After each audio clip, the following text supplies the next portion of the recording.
Assalamu Walaikum. Hello friends, how are you? Welcome back to my another video. In this video, I am going to show you how to put the squiggly line over a letter in PowerPoint. Let's get started. At first, you have to open your PowerPoint presentation, then go to the home menu. Select the new slide drop down menu and create a blank slide. Then go to the insert menu. Select the text box option and draw a text box. Then write any letter.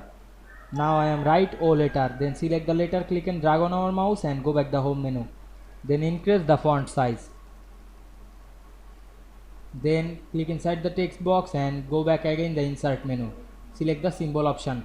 Then select the font, normal text and subset select the combining diacritical marks. Then we can see here many symbols. Now you can find and select the squiggly line. Then click insert, then close the window, then you can write another text. Now we can see we put squiggly line over a letter easily. I hope you enjoyed the video. Please like, comment, share and subscribe my channel. Thanks for watching.